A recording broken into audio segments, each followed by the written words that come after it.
Hello and welcome to Spotlight On. I'm your host, Jeff Merritt.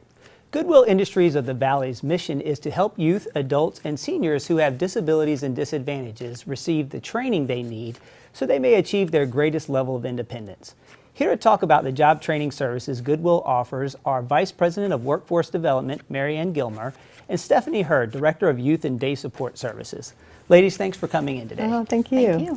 So, the stores. Everybody knows Goodwill for all of the stores, but it's clearly a lot more than that. So Marianne, can you give us a little bit of the behind the scenes on what Goodwill's all about? Sure, Jeff, absolutely. It is a great place to shop at Goodwill and a great place to find bargains and treasures, but really the mission of the organization is to help people with barriers to success find greater independence. And so usually that takes the form of helping them get a job or a better job. We serve people who are adults, at-risk youth, seniors, also individuals with disabilities, and help connect them with training and employment services. Sometimes we do the training there at Goodwill, and other times it's through our partners such as community colleges that we connect people to training opportunities, primarily in the area of advanced manufacturing, healthcare, and an emerging sector that we work on, which is IT. So when people shop, they're helping us to provide all those services to individuals in the community. So Stephanie, maybe you can take it from there. These great programs, obviously, in a number of different areas. How are they impacting the people in our communities? Sure. Well, as of the end of September, our Goodwill had touched the lives of 38,000 people. In our case managed programs, we've helped place 3,800 of those individuals back to work. So they're earning a paycheck and achieving the dignity and respect that comes with providing for themselves and their families. But in addition to the training programs that Marianne talked about, we also offer those programs that provide individuals a greater chance at independence. One of the particular programs that we offer is our Discovery Services program. And that is a program for adults with significant disabilities to not necessarily achieve the goal of employment, but community integration. So we may have individuals at any of our regions that are enrolled in that program that go out and participate in community activities such as touring a television studio, having lunch with a friend, or just going to the park. So for them, that greater level of independence is what they're seeking and what we're happy to be able to help them with.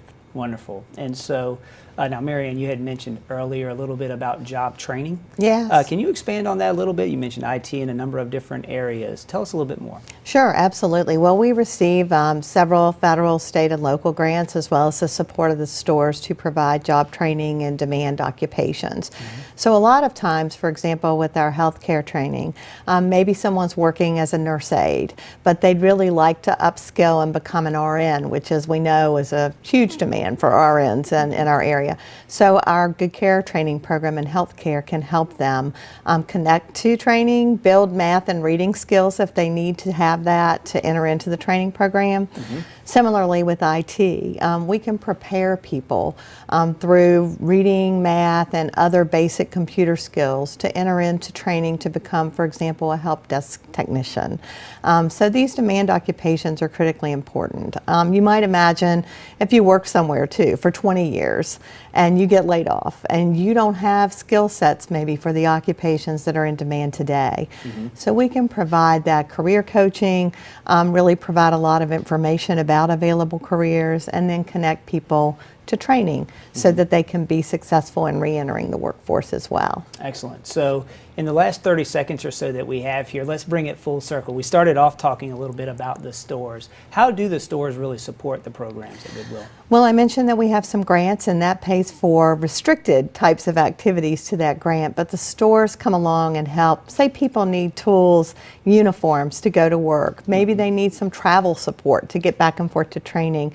And the revenues from the stores help us to serve people in the community in that way so that they can be successful in achieving their goal. Excellent, excellent. Well, thank you ladies both for coming in. Tell us a little bit more about Goodwill. Yes, thank you so much, Jeff. We appreciate the opportunity. You got it.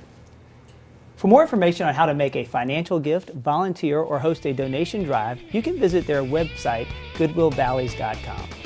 For Spotlight On, I'm Jeff Merritt.